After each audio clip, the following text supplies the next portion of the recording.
parole, de la retenir, de la mettre en pratique. Dans le nom de Jésus-Christ. Merci Seigneur pour la seule gloire de ton nom. Au nom de Jésus. Amen. Le thème de l'année, c'est l'accomplissement. Et nous sommes en train de traiter ce thème-là, depuis le début de l'année. Dieu, on a dit que l'accomplissement, c'est le fait d'accomplir toutes choses que nous avions débutées. C'est la réalisation parfaite de tout ce que nous avions débuté, de nos projets ou des promesses de Dieu dans notre vie. Et il y a par moments des oppositions à l'accomplissement des promesses de Dieu. Et c'est avec eux, souvent, le diable s'y oppose, ou bien souvent les démons s'opposent, les agents du diable s'opposent. Aujourd'hui, le petit point que nous allons traiter, c'est chassons les démons qui s'opposent à l'accomplissement des promesses de Dieu dans notre vie. Chassons les démons qui s'opposent à l'accomplissement des promesses de Dieu dans notre vie. Alléluia. Que Dieu te bénisse. Que la grâce du Seigneur soit avec toi.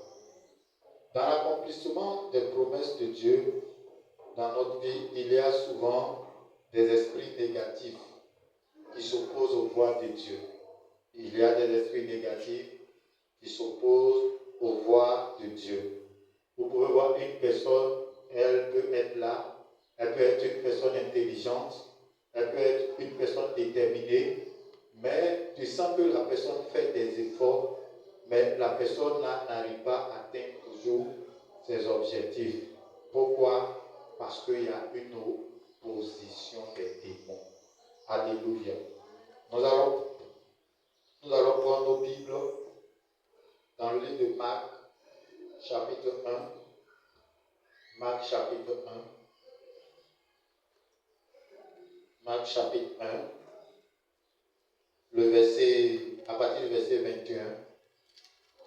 À partir du verset 21. Marc, chapitre 1. À partir du verset 21. Vous êtes Marc 1, à partir du verset 21.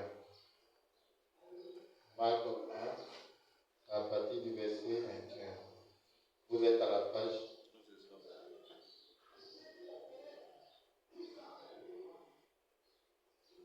Nous lisons la parole du Seigneur. Et ils entraient dans Capernaum. Et aussitôt, le jour du sabbat, il entra dans la synagogue et enseigna. Et ils étaient étonnés de sa doctrine, car il les enseignait comme ayant autorité et non pas comme des scribes. Et il y avait dans leur synagogue un homme qui avait un esprit impur, et il s'écria, disant, laisse-nous, qu'avons-nous fait? Qu'avons à faire avec toi? Toi, Jésus de Nazareth, es-tu venu pour nous détruire? Je sais qui tu es, le Saint de Dieu. Et Jésus le reprit en disant, tais-toi et sors de lui. Et lorsque l'esprit impur l'eut déchiré en criant d'une voix forte, il sortit de lui.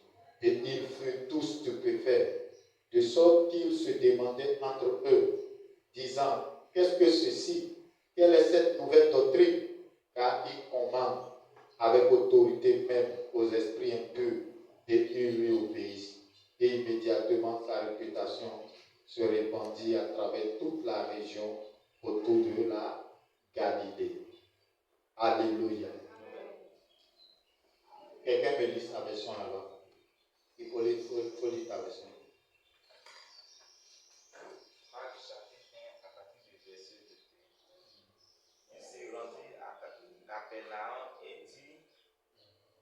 Et le jour du sabbat, Jésus entrant d'abord dans la synagogue et il enseigna. Ils étaient frappés de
sorte qu'ils se demandaient les uns aux autres, qu'est-ce que ceci?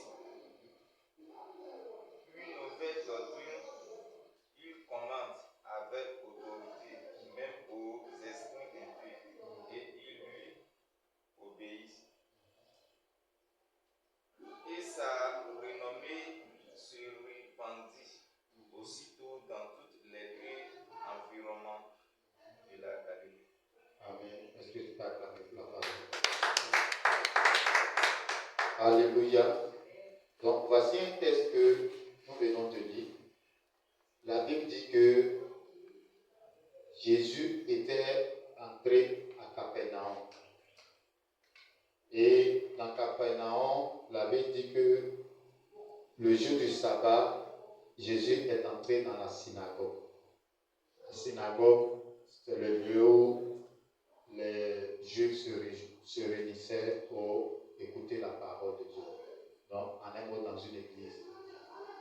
Alléluia. Et la Bible dit que quand ils sont entrés dans la synagogue, Jésus a commencé à enseigner. Mais pendant qu'il enseignait, il y avait quelque chose. On dit d'abord, les gens étaient étonnés de sa doctrine. Ça veut dire que l'enseignement que Jésus donnait là, les gens n'avaient jamais entendu ça. C'était un enseignement nouveau. C'était des paroles nouvelles. Et c'était des paroles avec autorité et puissance. Et la Bible dit que dans son enseignement, dans la synagogue, il y avait un homme qui était dans la synagogue. Et cet homme-là, il est venu aussi écouter l'enseignement. D'habitude, les gens viennent écouter. Les gens viennent écouter la parole. Et rien ne se passait. Mais comme Jésus était venu enseigner une nouvelle doctrine, une nouvelle parole qui vient directement du royaume de Dieu, qu'on appelle la bonne nouvelle, qu'on appelle l'évangile. Alléluia. Et la Bible dit que pendant que Jésus était en train d'enseigner, la Bible dit qu'il va avoir réaction dans la foule. Il va avoir réaction parmi ceux qui étaient venus écouter Jésus. Il y a un homme qui était parmi eux. Cet homme-là était, en le voyant, tu le voyais, il était bien portant.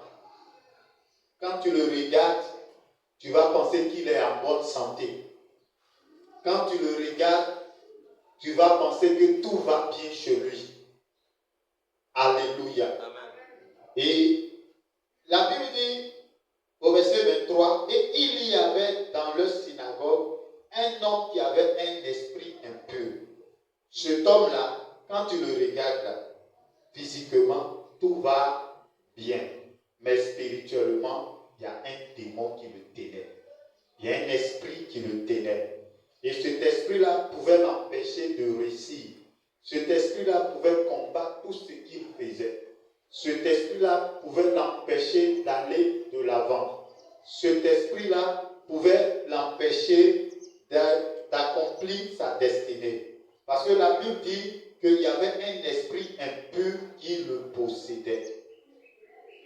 Alléluia. Et tellement l'enseignement de Jésus était poignant, était puissant, était rempli de feu et d'autorité, la Bible dit que quelque chose a commencé à se passer dans la vie de cet homme. Tout à coup, la Bible dit qu'il a commencé à crier. La personne qui était assez bien portante là, elle a commencé à crier. Et la Bible dit que tous les yeux de tous ceux qui étaient là se sont tournés vers la personne qui criait. Et voici les paroles que la personne là va dire. Mais la personne qui parle, ce n'est pas elle-même qui parle. C'est un démon maintenant qui parle par sa bouche. Alléluia. Et le démon va dire, disant, laisse-nous, qu'avons-nous à faire avec toi? Toi, Jésus de Nazareth, es-tu venu pour nous détruire? Je sais qui tu es, le Saint de Dieu. Donc même le démon qui possédait la personne savaient qui était Jésus et savaient que leur sort s'était réservé pour la destruction. Alléluia. Donc un esprit impur, l'esprit impur là, qui possédait la personne, là, eux ils savent que leur sort c'est la destruction à la fin du monde. Alléluia. Donc le démon lui-même va révéler quelque chose. Il va dire, qu'avons à faire avec toi, Jésus de Nazareth? Es-tu venu pour nous détruire? Je sais qui tu es, le Saint de Dieu. Et Jésus le reprit en disant, tais-toi et sors de lui. Tous ceux qui étaient assis là, la majorité ne savait pas que Jésus était le Saint de Dieu. Mais le démon, lui, savait que Jésus était le Saint de Dieu. Tous ceux qui étaient là ne savaient pas que Jésus était le Messie. Mais les démons savaient que Jésus était le Messie. Pourquoi? Parce qu'il s'est dit que Jésus avait la capacité de le détruire. Jésus avait la capacité de l'anéantir. Donc, il s'est dit que le temps de leur destruction n'est pas encore arrivé. Donc, les esprits impurs savent qu'il y a un temps qui est fixé pour eux et ils seront détruits dans le feu éternel. Alléluia. Alléluia. Donc, il arrive par moment, tu peux avoir, le Seigneur peut avoir, peut-être le Seigneur peut te donner des promesses, peut te faire des promesses, mais ces promesses-là, souvent sont bloquées par des esprits impurs, souvent sont bloquées par des esprits de famille. Et vous allez vérifier pour voir, vous allez voir que cet homme-là, peut-être que sa famille a fait des pratiques. Sa famille a pratiqué certains rituels et c'est ce qui a fait que l'esprit impur là est venu dans leur famille. Et cet esprit impur là a commencé à combattre tous les membres de leur famille, y compris cet homme. Alléluia. Alléluia. Donc quel est l'esprit qui combat ta vie? Quel est l'esprit impur qui te combat? Bien-aimé, c'est cet esprit-là qui t'empêche de t'épanouir et de réaliser tes projets. Tu as des besoins, des envies. Tu veux que ces choses-là se manifestent dans ta vie. Mais il y a des esprits impurs qui sont là. Il faut que ces esprits impurs-là soient chassés d'abord pour que toi tu puisses te réjouir. Alléluia. Que le Seigneur te bénisse. Que la grâce du Seigneur soit avec toi. Et la Bible dit que le Seigneur va lui dire, le verset 25, et Jésus le reprit en disant, tais-toi et sors de lui. L'esprit lui parlait, mais Jésus va lui dire, tais-toi et sors. Et la Bible dit, l'esprit là va obéir. Le verset 26. Et lorsque l'esprit impur l'eut déchiré en criant d'une voix forte, il sortit de lui. Donc la Bible dit que l'esprit impur là, avant de partir, est-ce qu'il est parti comme ça? Il n'est pas parti comme ça. Il a déchiré la personne. Il a blessé la personne avant de partir. Alléluia. Donc, imagine un tel esprit qui est dans ta vie, qui t'attaque. Qu'est-ce que l'esprit peut faire? Si l'esprit a déchiré l'homme avant de partir, ce qui veut dire que si cet esprit est dans ta vie, il va gâter tout ce que tu fais. Si ce n'était pas l'autorité de Jésus, cet esprit-là même pouvait tuer cet homme. Mais comme l'esprit-là a croisé une autorité supérieure, elle est obligée de lâcher la victime. Ou bien il est obligé de lâcher sa victime. Alléluia, parce que c'est un esprit. Il est obligé de lâcher sa victime. Amen. Donc l'esprit était obligé de lâcher sa victime. Pourquoi? Parce que l'esprit là a croisé une autorité supérieure à lui. Et l'autorité de Jésus est supérieure à cet esprit-là. C'est pourquoi, pendant que nous sommes dans ce temps de jeûne et de prière, tu dois invoquer l'autorité de Jésus-Christ pour que les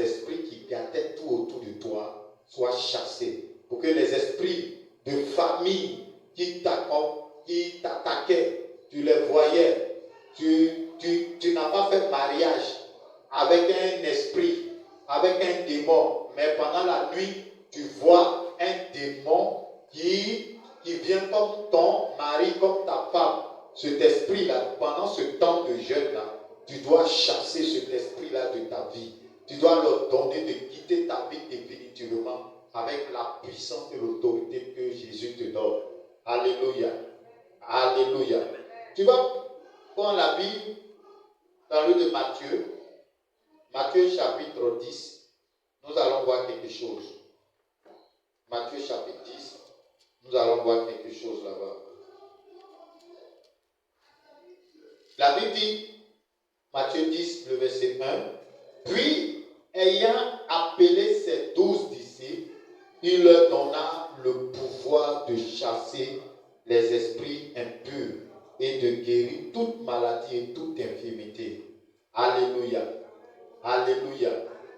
Donc ici, on te dit que Jésus a donné le pouvoir. La Bible dit qu'il a appelé ses 12 disciples. Il leur a donné le pouvoir de faire quoi? De chasser les esprits impurs. Pourquoi Jésus donne le pouvoir à ses disciples de chasser les esprits impurs? Parce que les esprits impurs peuvent détruire la vie des hommes, peuvent empêcher l'homme de s'épanouir. Donc, pour Jésus, ce qui cause les blocages, ce qui cause la souffrance des hommes, c'est les esprits impurs. Et Jésus veut que toi, tu aies la puissance. Et ce temps que tu es en train d'observer, tu dois réclamer la puissance de Jésus. Tu dois réclamer l'autorité de Jésus afin d'avoir l'autorité et de chasser les esprits impurs qui sont autour de toi, qui sont dans ta famille, qui t'accablent, qui détruisent ta vie. Alléluia. Gloire à Jésus. Tu dois chasser les esprits impurs. Il dit, ayant appelé ses 12 disciples, il leur donna le pouvoir de chasser les esprits impurs. Ce matin, que le Seigneur te donne le pouvoir de chasser les esprits impurs. Et la Bible dit, il ne va pas s'arrêter aux esprits impurs. Pourquoi? Parce que quand les esprits impurs viennent, qu'est-ce qu'ils créent? Ils créent des maladies dans le corps des hommes. Donc, il faut les chasser et maintenant déclarer la guérison dans la vie de ceux qui sont victimes des esprits impurs. Alléluia. Et ces esprits impurs ne font pas que créer seulement la maladie, mais ils créent même des infirmités. Et c'est pourquoi tu peux voir quelqu'un qui peut avoir un bras penché, un bras tordu, un pied, ainsi de suite, peut être même aveugle. Ces esprits, ce sont ces esprits-là qui créent ces choses-là. Et Jésus, ce matin, nous donne le pouvoir de chasser ces esprits. Alléluia. Alléluia. Bien aimé, cette année, tu veux voir l'accomplissement des grâces de Dieu dans ta vie, des promesses de Dieu dans ta vie. Tu dois chasser les esprits impurs. Tu dois chasser les démons. Tu dois chasser ces esprits qui t'accablent, ces esprits qui t'empêchent de t'épanouir. Et ce matin, c'est une grâce. Dieu vient encore pour t'interpeller, pour te dire que nous devions chasser les esprits impurs. Il dit, le Seigneur peut même aller loin. Il dit que partout où vous allez passer, si vous voyez même un démon, chassez-le. Alléluia. Pourquoi? Parce que si tu joues avec le démon, un jour ou l'autre, le démon peut te faire très mal. C'est pourquoi lorsque tu vois les démons, ne joue pas avec eux. Il faut les chasser et ils vont fuir. Alléluia. Maintenant, quand tu chasses un démon dans la vie d'une personne, la personne il y a certaines maladies qui sont causées par les démons. Et quand tu chasses le démon et que tu déclares la guérison, la personne est guérie. Il y a certaines infirmités qui sont causées par les démons, par les esprits impurs. Lorsque tu chasses les esprits impurs et que tu déclares la guérison, les infirmités là disparaissent. Alléluia. Alléluia. Donc ce matin, s'il y a certaines choses qui ont duré, qui ont persisté dans ta vie, c'est qu'il y a un démon qui est là. S'il y a une infirmité qui refuse de quitter ta vie, qui refuse de partir pour que toi tu sois heureux, pour que toi tu sois béni, tu sois en paix, il faut te dire qu'il y a un esprit impur quelque part qui est caché, qui a envoyé cette infirmité-là, qui a envoyé cette maladie-là. Alléluia. C'est pourquoi ce matin, tu dois chasser les démons. Pourquoi? Parce que le Seigneur te donne le pouvoir. Le temps de jeûne que nous sommes en train de faire, c'est pour faire quoi? C'est pour augmenter la puissance. C'est pour augmenter l'autorité. Pourquoi? Parce que Jésus lui-même, avant qu'il ne vienne chasser ces esprits-là, avant qu'il ne vienne non enseigner, la Bible dit qu'il était quitté dans la présence de Dieu. Il avait fait 40 jours de jeûne. Il n'a pas mangé la nuit, il n'a pas mangé le soir. Il avait fait 40 jours. Et ça fait que le Seigneur lui a donné l'autorité. Et quand l'autorité lui a été donnée, quand il est arrivé, les démons étaient obligés de se soumettre. Pendant ce temps de prière, de jeûne et de prière, il faut que tu réclames l'autorité de Dieu. Ne vois pas que ce temps-là est en train de te fatiguer. Il faut voir que ce temps est une opportunité pour toi. Il faut voir que ce temps va te permettre de sortir de ta situation d'impasse. Ce temps va te permettre de sortir de ta situation compliquée, difficile. Ce temps va te permettre de sortir de ta maladie, de la souffrance. Ce temps va te permettre de sortir de la misère, de la pauvreté. Parce qu'il y a certains démons de famille qui créent la misère, qui créent la pauvreté, qui créent la souffrance. Et ce matin, pendant ce temps, il faut que tu prennes le temps dans la présence de Dieu, en réclamant la puissance de Dieu, en réclamant l'autorité de Dieu. Et l'autorité, lorsque elle te sera donnée, bien aimé, tout le monde saura que l'autorité t'a été donnée. Pourquoi? Parce que quand Jésus est venu, tout le monde disait que Jésus prêche avec autorité. Jésus n'enseigne pas comme le scribe. Jésus avait apporté une autre doctrine. Parce qu'autrefois, on ne chassait pas les démons. C'est Jésus qui a envoyé cette doctrine de chasser les démons. Bien-aimé, ce matin, je suis en train de t'exhorter. Il faut prendre ce temps à cœur. Il faut prendre ce temps à cœur. Il faut prendre ce temps à cœur. Il faut être concentré durant ce temps pour que le Seigneur t'équipe, pour que le Seigneur te remplisse, pour que le Seigneur te visite. Bien-aimés, ces disciples-là ont été visités par le Seigneur. La Bible dit que le Seigneur les a appelés. Le Seigneur leur a donné le pouvoir. Et ce temps que nous sommes en train d'observer, c'est parce que le Seigneur nous a appelés devant sa présence. Et si nous sommes dans sa présence et que nous prenons ce temps à cœur, bien aimé, le Seigneur va nous investir de sa puissance. Il va nous impartir de son autorité, de sa puissance, de son autorité, de sa capacité. Le Seigneur même va nous investir de sa sagesse, de son intelligence, pour que, bien aimé, partout où nous allons passer, nous soyons bénis. Pour que partout où nous allons passer, nous puissions surmonter les épreuves qui sont au-devant de nous. Alléluia. Alléluia. Que le Seigneur te bénisse. Que la grâce du Seigneur soit avec toi. Amen. Amen. Amen. Amen. Et il y a une autre chose, c'est que tu dois être déterminé pour rencontrer le Seigneur. Tu dois être déterminé pour que les promesses de Dieu s'accomplissent dans ta vie. Tu dois être déterminé pour accomplir tes projets. Si tu n'es pas déterminé, c'est quelqu'un qui est déterminé là, qui va commencer à chercher véritablement la grâce de Dieu, chercher véritablement le soutien de Dieu. Bien-aimé, tu dois cette année être déterminé. Tu dois dire, cette année-là, ma vie-là ne doit pas être la même. Cette année-là, il doit y avoir un changement dans ma vie. Qu'est-ce que tu recherches depuis des années? Qu'est-ce qui a tardé depuis des années? Tu n'as pas besoin d'un homme. Tu n'as pas besoin d'un autre homme. Mais tu as besoin de l'aide de Jésus. Et si Jésus te vient en aide, bien aimé, ta situation sera résolue. Ta situation sera réglée. Cette personne-là, il y avait les hommes autour de lui. Les hommes étaient autour de cette personne. Les femmes même étaient autour de cette personne. Mais la Bible dit qu'ils n'ont pas pu détecter son problème. Mais Jésus, lorsqu'il est venu, le problème de cette personne a été touché. Le problème de cette personne a été détecté. Le problème de cette personne a été touché. C'est pourquoi je te dis, Si et seulement si tu prends ce temps à cœur, ton problème sera touché. Si tu as les regards fixés sur les hommes peuvent t'aider, mais ils ne peuvent pas t'aider totalement. Mais Jésus, il peut t'aider totalement. Il peut te délivrer totalement. Il peut te bénir totalement. C'est pourquoi ce matin, tu dois avoir les regards fixés sur Jésus.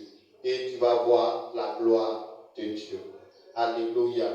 Que Dieu te bénisse. Que la grâce du Seigneur soit avec toi. Que la faveur de Dieu te localise. Que le Seigneur touche ta vie ce matin. Que le Seigneur touche ta situation ce matin.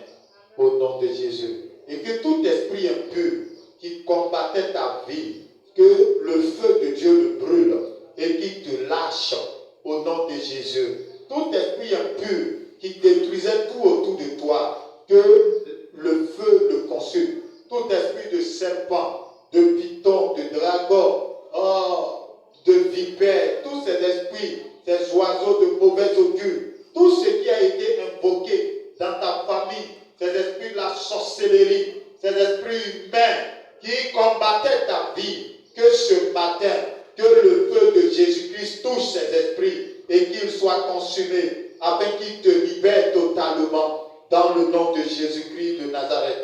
Ce matin, que mon Dieu te visite, que mon Dieu touche ta situation et que ta situation ne soit plus la même. Au nom de Jésus, nous allons arrêter là et nous allons prier le Seigneur.